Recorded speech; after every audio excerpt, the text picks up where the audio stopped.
premier ministre buy voyagé ti na ko seetaan xool nu mu koy organiser teg ko ci yoon dem parce que ce voyage là aussi a coûté trop cher à l'État du Sénégal. Comment ça il a coûté trop cher à l'État du Sénégal? C'est un voyage qui a coûté trop cher au Sénégal. Ne serait-ce que simplement. Expliquez-vous. Non, la délégation elle est importante. Il y a des privés qui ont été pris en charge. Il y a des officiels qui ont été pris en charge. Mais le fait d'avoir même affrété un avion spécial pour ce voyage-là, ça a coûté trop cher. Le Falcon 8X loué par Sam Aviation pour un aller simple sur Pékin te coûte $200 000. $200 000, c'est autour de 130 millions de francs CFA. Aller simple. Parce que c'est un secteur dans lequel il m'est arrivé d'intervenir. Avion, ba heure may wax yow nit heure bi ñu wax ni mi ngi Chine toog. Donc tu as la preuve que c'est une location. dañ louer avion. Non dama la ni avion bi ko yóbbu c'est un vol privé, un avion loué par une société qui s'appelle Sam Aviation. Le coût d'un trajet Dakar-Guangzhou, parce que ce vol bi mu quitté fii moi j'ai traqué l'avion gis nga avion boo amee immatriculation bi transpondeur bu tàkkee xam nga fu mu nekk. Cet avion là bi mu fi jógee vendredi ci guddi dafa jaar Grèce dem Azerbaïdjan dem dafa leen ci Grèce Turquie Azerbaïdjan lañ ko tracé ak Guangzhou heure bi may waxee ni ma nga Guangzhou day xaar premier ministre bi am xaarul premier ministre bi am leen la ko fa bàyyi xaw ma ko mais avion boobu bu ko yóbboo foofu pour ce vol simple la loolu li coûté aller simple c'est ça que ça coûte kon bu ko defee aller retour on peut s'imaginer ce que ça peut coûter et les frais d'immobilisation parce que avion bu ñuy loué bu gaaree di xaar nit. c'est des frais. ça doit être vrai bu dee nag loué wuñ ko dañ ñu ko abal moo gën a garaaw. kan moo ñu ko abal. non bu dee ñu ko moom bu dee xam nga ñaar moo mën a am avion bu la avion moom boo ci duggee mu yóbbu la béréb te moo yóbbu premier ministre moom wàcce ko fa ma nga Chine ba léegi di xaar bu dee dañ ko fay war naa cher xaw ma montant bi. Vraiment mais xel mën naa jàpp ni mën na cher par rapport à li ma la wax ci déplacement bi nii bu dul loolu ñu abal ñu ko Sam Aviation kan moo ko un homme d'affaires sénégalais qui travaille dans ce pays là bu abalee état avion. am na intérêt. Ah oui normalement man de du ma def. Les hommes d'affaires. Ah mais donc kon ñi fi abale avion moom ils ont des lu mel noonu aussi dafa war a jar leeral parce que bu dee ñoom dañu prôné woon transparence ak jubal bu ñu bàyyi tuuma yu mel noonu premier bi dafa war a ne dama loué avion assumé ko. mu leer nangam la ñu fay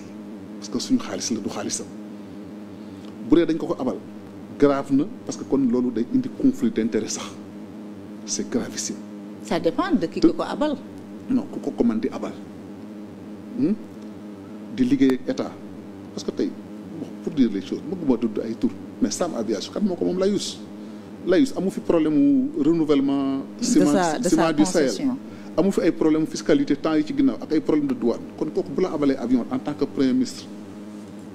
ça même la tournée de l'AES dañ ko abaloon avion bi xam nga dossier yi ñoom genre dossier yi la ñuy woo dañ ciy woo nit te man moom li ma nekkee taluma ku ma woo mais du ma jël benn risque parce que genre déclaration yi rek suba ñu nu mu tudd cybercriminalité woo la mais même ci tournée AES bi quand la polémique a éclaté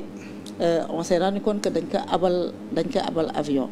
maintenant ki ko abal avion c'est là où le problème se pose. Avion bi ki ko moom xam nañ ko la société Sam Aviation xam nañ ko c'est une société qui est basée à l'aéroport Léopold Sédar Senghor on connaît l'immatriculation de l'avion ak date bi ñu ko joxee licence au Sénégal ak société boobu ñaata avion la am ak ban avion moo yóbbu woon premier ministre Abidjan ak ban avion moo ko yóbbu Chine on sait loolu ay informations yi nga xam ne que soxlawul nekk jinne pour xam. Donc ce qui peut poser problème mooy. Sam Aviation appartenant à Layus di affréter des avions pour les voyages du Premier ministre Layus président de la République wax na ko lors du débat du 4 avril dafa remettre en question la concession bi ñu ko renouveler avant l'échéance même bu Macky Sall renouvelé au mois de mars et c'était avant l'échéance et président nee na liñ ko ci accordé ci ay faveur dafa jéggi dayoo, ça ne respecte pas les intérêts du Sénégal. L'AIUS am na fi problème mu fiscalité. l'AIUS mu ngi ci ay jafe-jafe ak ay bras de contentieux yu bari avec l'État du Sénégal. Donc jàpp nga ne l'AIUS bu abalee avion mbaa mu sama xel datul nangu abal. sa xel du nangu loolu yaa ça pose problème. Non, pour man honnêtement jàpp ma ne Ousmane Sonko dina dikk naan damay ab avion à un homme d'affaires sénégalais bu am problème yu mel nii ngay wax ak État du Sénégal. Honnêtement man jàpp ma ne du dina ko def. Dama jàpp ni état bi moo fay te loolu nangu naa état bi fay man contre ma état bi. da nga jàpp ne état bi moo fay. Non man loolu y a pas de problème. si l'état a payé non am na problème. y a pas de conflit d'intérêt. non waxuma conflit dama ne non moo tax man la bu fayul moo gën a garaaw mais bu fayee man naa nangu état bi fay ci benn fànn moo di que pour man une délégation officielle de l'état du Sénégal dañ ko war a transporter jox ko ay moyens pour mu liggéey man contre mon principe boobu mais aussi dafay tax yow est-ce que li ngay woote ak si loolu nga jëfe dañ ñu wax ni que nañu yaxanal nañu sakkanal alalu réew mi bu ñu def ay dépenses de prestige bu ñu fooyee xaalis am déet kon boo jëkkee di louer ay avion fooy dem te jama jàpp dañ ko louer yaa ngi yàq xaalis fa nga xamee ni que tey da nga wax voyage bi Côte d'Ivoire ak ay Guinée yooyu am nañu ay avions militaires yi ko mënoon def di nga xam état bi moo ko pourquoi defuñu ko pourquoi ñu jël un avion privé di ko def ba nga xamee ni que man avion boobu parce que aussi man damay topp kaa jour bi nga xamee dem na coow li am ñu naan avion bi premier ministre yóbbu jet bi nu mu demee man puisque xam naa ñi koy exploiter ñi koy louer xam naa leen dama leen a demandé cotation ni leen dama bëgg benn vol de Abidjan à Lomé. Ils n'ont pas suspecté. Non mais écoutez donc parce que naa leen a louer donc j'ai une expérience de travail avec ñoom dama leen demander une cotation d'un vol Abidjan Lomé 1h20 ils m'ont facturé ça aller simple à $41,000 pour Abidjan Lomé donc imagine-toi bu dee da ngay facturer kon Abidjan Dakar Abidjan 2h45 Abidjan Bouaké 50 minutes aller-retour Abidjan Conakry 1h30 Conakry Freetown Sierra Leone waaw Freetown 1h20 Freetown Dakar 2h20 ak temps d'immobilisation bi ça peut coûter moo tax kon coow loolu boo amee premier ministre dafa war a leeral loolu wane ni que damaa fay nangam laa fay mais bu fayut garaaw na mais xam nga lan moo tax aussi même bu fekkoon dañu fay moo wax dama ne la que nit ki li ñu wat day fekk mu nduroo ko dañu wax waxu yi xanal mais tey man gisuma gis premier ministre du Sénégal bu fi voyager ak jet privé à chaque fois amu fi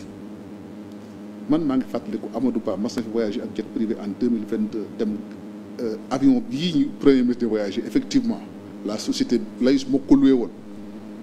moo ko loué état du Sénégal mu dem Kinshasa xam nga lan la fa doon uti dafa def aller-retour c'était pour représenter le Sénégal à l'ouverture à la cérémonie d'ouverture des Jeux de la jeunesse de la francophonie Macky Sall mënul woon dem mu dem Boun Abdallah Dionne mas na ko fee def un vol sur la Mauritanie booba c'était en 2019 représenter le président Macky Sall à la cérémonie d'investiture de Mohamed Abdel Aziz pour à l'élection présidentielle parce que boobu Macky Sall dafa doon xaar résultat élection présidentielle Sénégal génnagul woon mu yebal son premier ministre mu dem am na fi beneen représentation bu ko fi mas a def aussi loolu laa xam ci ay premier ministre yu mas a voyager ak un vol spécial loué ko loolu laa mas a xam te nag aussi dañ fi xamoon ay affaire vol privé dañ ko war a ragal moytu ko te loolu moo taxoon sax ñoom ñu ko doon moytu ñoom nitu Macky Sall yi. Karim Wade le président Karim Wade toogoon na fi ba nga xam ne ni jetu Karim Wade dafa booyoon noppi Sénégalais yi ba nga xam ne ni ñoom ci seen wàllu bopp ku fa toppoon ginnaaw Karim Wade rek waroon ngaa moytu avion privé ku toppoon ginnaaw Karim war ngaa moytu avion privé moo tax jàpp naa ne kon loolu taxoon na ba ñoom ñu doon moytu avion privé te mën naa ko gëm gis nga exemple bu concret laa lay jox l'avion présidentiel bu fi Macky Sall nekkoon na en révision Macky Sall war a dem G20 à Brisbane effectivement il a pris un vol de Emirates Dakar Dubaï, Dubaï Brisbane.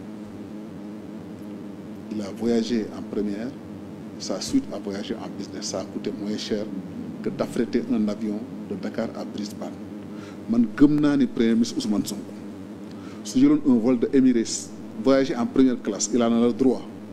ñi mu àndal voyager en business mu def Dakar Dubaï Dubaï Gansu ça coûte moins cher à l'État du Sénégal. que d'affréter un avion. bu dee dañu fay avion bi ça coûte moins cher que de le faire et c'est un signal qu'on donne en termes d'économie yaxanal mais boo dikkee ni réew mi dafa nekk en ruine réew mi dafa am problème réew mi matal suñu dara matul ngay wàcc ak avion privé di ko fa même di ko immobiliser xam nga ñi ngay seeti dafa am message boo leen di jox soo demee wàcc fa ak un avion privé d'un pays sous-développé nga xam ne sa dara matul nga dikkati ko ni sama dara matul nga wàcc fa ak avion ba nga xam ne ni le Falcon 8X c'est le dernier de la génération des avions fabriqués par Dassault nga wàcc ko fa mu nekk avion bu ni boy ba nga xamee ne xëy na c'est les plus riches hommes d'affaires chinois ñoo koy dawal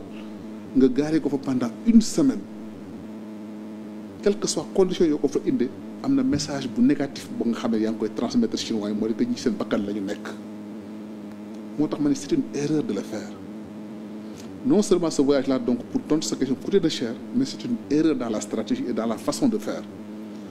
waajal bi baaxul am na ay raté une prochaine fois nañ ko def ni ñu demee. Est-ce que les retombées sont consistantes? Bon xamaguma parce que de toute façon voyage bi jeexagul xëy na peut-être que le premier ministre rencontré na le patron d'une compagnie pétrole chinoise tey dina rencontrer je crois xëy na balaa ñibbisi yaakaar naa rencontrer son homologue chinois wala mu rencontrer le président Xi Jinping dañ signé ay convention de signé ay accord xaw ma j'espère que préparé nañu loolu parce que bu ñu fa demee rentrer bredouille franchement ce sera un échec.